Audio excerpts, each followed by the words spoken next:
It was Valentine's Day in Oklahoma City, a day typically dedicated to expressing love. Susan Hamilton was preparing to leave the house, her hair still damp, yet fully dressed. Everything seemed normal until a horrifying event unfolded. Shortly after, her husband, Dr. John Hamilton, called 911 in a state of panic. What the police discovered inside their home was shocking. There was no sign of forced entry, no valuables stolen, just a violent crime and a multitude of unanswered questions. Initially, no one knew what to think, but as investigators delved deeper, John's story began to unravel. Was this a random attack, or was the truth lurking much closer to home? This is the story of a marriage that appeared perfect until the truth emerged. In the heart of Oklahoma City, a love story began that would both captivate and later shock an entire community. It all started in 1985 when Susan, a single mother and devout Christian, was working as a nurse. Known for her warmth, integrity, and commitment to her faith, she crossed paths with Dr. John Hamilton, a highly regarded obstetrician and gynecologist. John, already a father and a respected figure in the medical field, was admired for his confidence, charm, and intense dedication to his work. Their connection was immediate. John was drawn to Susan's gentle nature and unwavering values, while she found in him a supportive and attentive partner. By 1987, they were married, building a life that many considered idyllic. Their home, a grand and elegant house in one of Oklahoma City's upscale neighborhoods, reflected the comfort and prosperity provided by John's thriving medical practice. While John specialized in women's reproductive health just a short drive from home, Susan had left her nursing job to focus on their marriage and community involvement, quickly becoming a respected member of both. To outsiders, the Hamiltons appeared to have it all: a joyful and affectionate relationship, lavish vacations, romantic outings, and a lifestyle filled with luxury. John was especially generous, showering Susan with expensive jewelry, high-end cars, and designer items that showcased not only their wealth, but also his devotion. He was attentive and caring, making Susan feel adored, and she loved him just as deeply. Their marriage endured for over 15 years, marked by shared accomplishments and private challenges.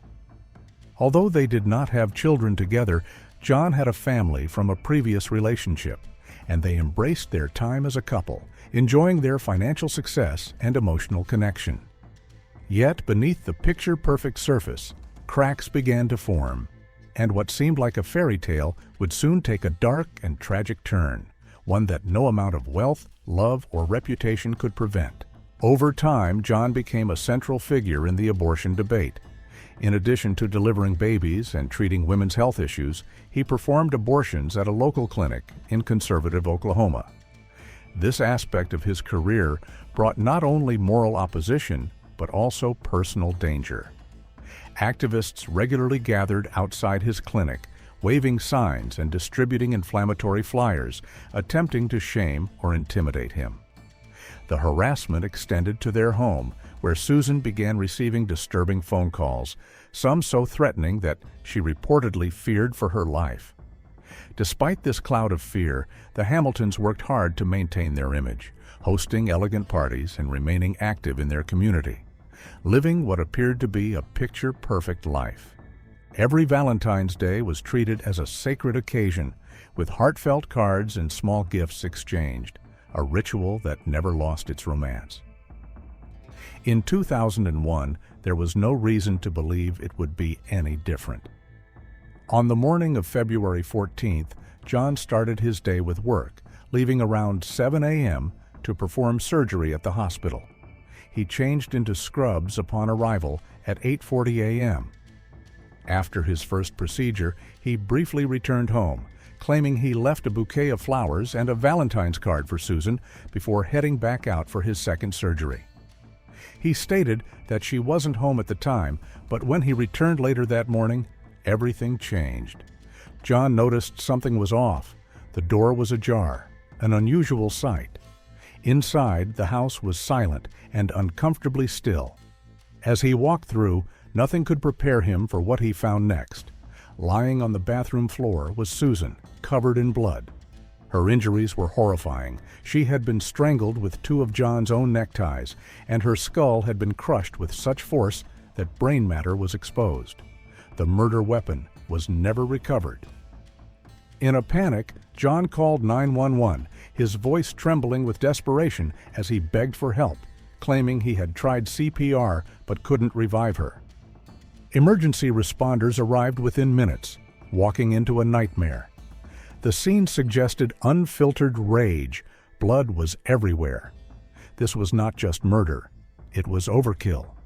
The brutality indicated someone who harbored deep personal hatred for Susan. But who could feel that way about a woman so universally admired? Officers quickly noted details that didn't sit right. Both of the couple's cars were parked in the driveway, and John's shirt and shoes were soaked in blood. Blood traces were also discovered in his car. Investigators couldn't ignore the inconsistencies or the overwhelming violence. At first, it made no sense. John and Susan had always seemed like the ideal couple, loving, successful, and generous. Their life looked like something out of a magazine. But the truth was far darker than anyone imagined. By the end of that day, Valentine's Day would no longer symbolize romance.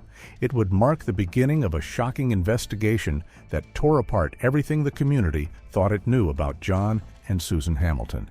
It didn't take long for suspicion to fall on John as the last known person to see Susan alive and the one who discovered her body. He quickly became the prime suspect, and that same evening, police arrested him. From the beginning, John's behavior raised eyebrows. During questioning, he appeared deeply distressed, his hands shaking, unable to stay still, and at times seeming inconsolable. To some, he looked like a man broken by grief, but to others, it felt rehearsed. His erratic demeanor made it difficult to separate genuine anguish from potential guilt. Investigators ruled out robbery almost immediately. Although the front door had been left open, an unusual sight in their affluent neighborhood, nothing valuable was taken. The home was filled with expensive items, luxury jewelry, electronics, and fine art, all untouched. There were no signs of forced entry, but one thing was missing: a small marble figurine from the bathroom. Detectives speculated it may have been used to bludgeon Susan, but the figurine was never found. Without a clear motive or an outside suspect, investigators explored other possibilities. Could the murder have been politically motivated?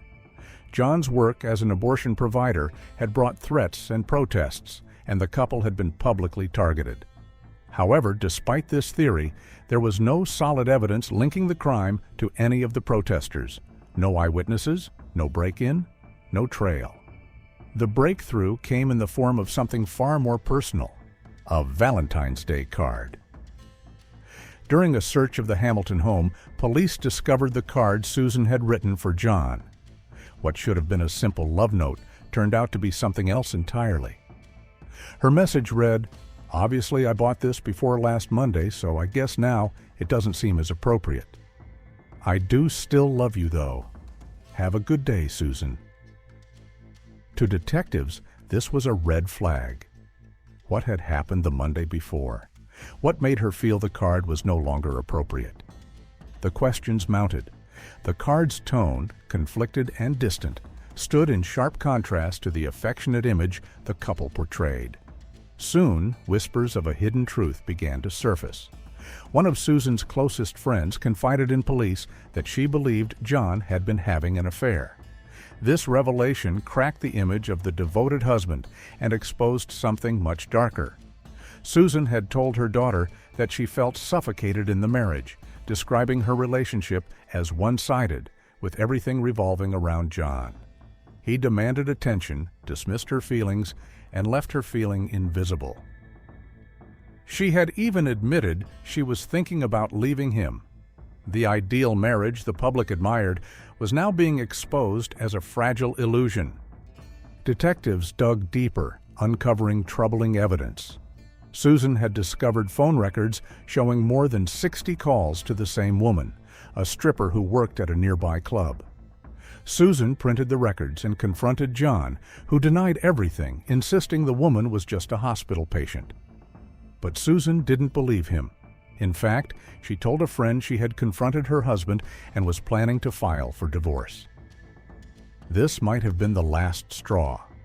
As the investigation progressed, it became clear that Susan had been preparing to break free from a marriage that no longer served her, while John stood to lose not only his wife, but also his reputation, lifestyle, and possibly even his career.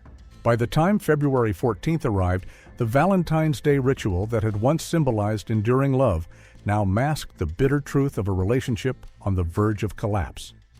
What had once seemed like an act of devotion, flowers, a card, a visit home, may have been a desperate attempt to hold together something that had already unraveled.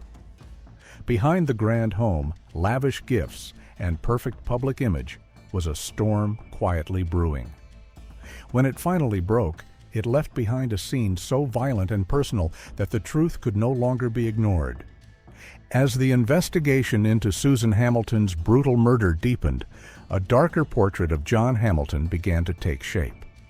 Beneath John's polished image and respected career was a man desperate to protect what he valued most: his reputation. A looming divorce compounded by a public affair threatened to destroy everything John had built. He initially denied any romantic involvement with the woman Susan suspected, claiming she was simply a patient. But the truth caught up with him. Investigators uncovered that he had visited her frequently at the strip club where she worked, and she had performed private dances for him. Despite mounting evidence, John clung to the claim that nothing physical had occurred between them, a weak defense. One detail stood out: a letter John had written to the woman stating that he could no longer serve as her doctor. It may have looked like a severing of ties, but it raised questions. Was he trying to win back Susan's trust, or was he simply manipulating the situation to delay a divorce? To police, it looked like damage control. The story captivated the media, with reporters swarming the case, sensing there was more than met the eye. One local station even sent John's 911 call to a voice stress analyst.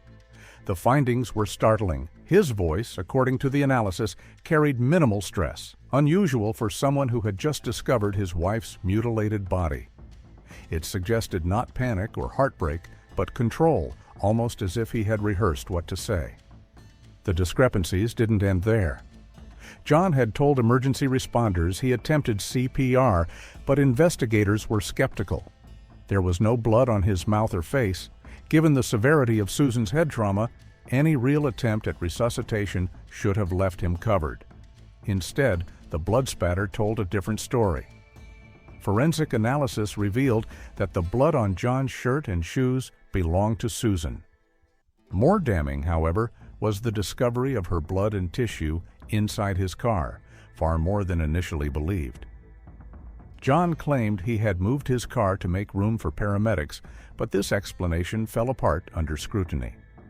The presence of tissue fragments strongly suggested that Susan had been in the vehicle post-injury, or that John had transferred evidence after the murder.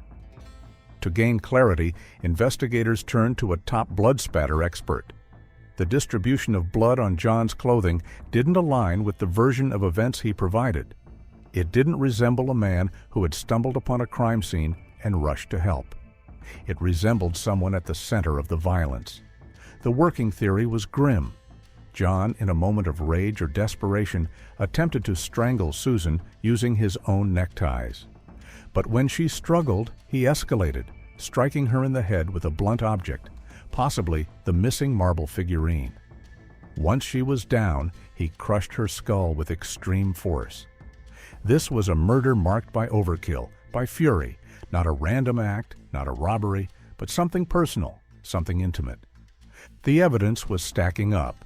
The affair, the blood, the stress analysis, the missing figurine, and a motive as old as time: ego, pride, and the desperate desire to avoid shame.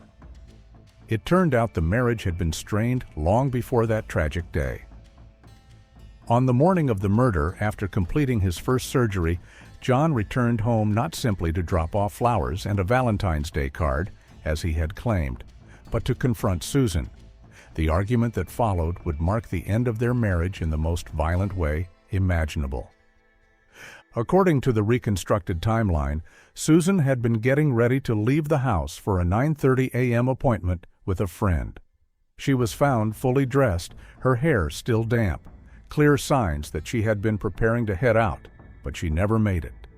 Detectives uncovered a crucial detail in John's hospital schedule. His second surgery was due to begin at 9 a.m., yet he didn't show up until 9:38. Staff had even sent someone to look for him, noting the delay. In those 30 unexplained minutes, John had time to carry out the murder. He had expected more time to clean the scene, but the sudden call back to the hospital interrupted him. Panicked, he changed out of his blood-stained clothes and returned to work just in time for surgery. Calm, focused, and professional, as though nothing had happened. Hours later, when he called 911, he put on a show of despair, but for investigators, it was already too late. The truth had begun to surface. The proximity of their home to the hospital played a vital role in the case, making it clear that John could have committed the crime and still made it back in time for surgery. More importantly, it eliminated the chance that someone else could have entered the house in the narrow window between John's departure and Susan's scheduled outing. There simply wasn't time for a third party to commit the crime unnoticed. During trial preparations, John's defense team hired a blood spatter expert to examine the evidence. It was a risky move that backfired spectacularly. On the stand, when asked if the prosecution had overlooked anything significant, the expert dropped a bombshell. He had discovered bloodstains on the inside sleeve of John's shirt, patterns consistent with impact from blunt force trauma. Even though he had been hired to help the defense, the expert couldn't ignore the truth. His analysis confirmed what prosecutors already suspected. The blood had gotten there at the precise moment Susan was struck. There was no other plausible explanation. This was the final blow to John Hamilton's story. In the courtroom, the evidence painted a chilling picture of calculated rage. The motive? A failing marriage, an exposed affair, and a looming divorce that threatened to destroy John's reputation. The jury didn't hesitate. John Hamilton was convicted of first-degree murder and sentenced to life in prison without the possibility of parole. Additionally, he was ordered to pay over $11,000 to cover his incarceration costs. It was a landmark case, the first of its kind in the county, leaving a lasting impact. John has since filed multiple appeals, all of which have been denied. He has never confessed to the murder and maintains his innocence to this day, with a small group of supporters still believing he was wrongfully convicted. But the question remains: was justice served, or is there more to this story than anyone realized? Let us know what you think. Did John Hamilton deserve life in prison, or was this a case of circumstantial evidence taken too far?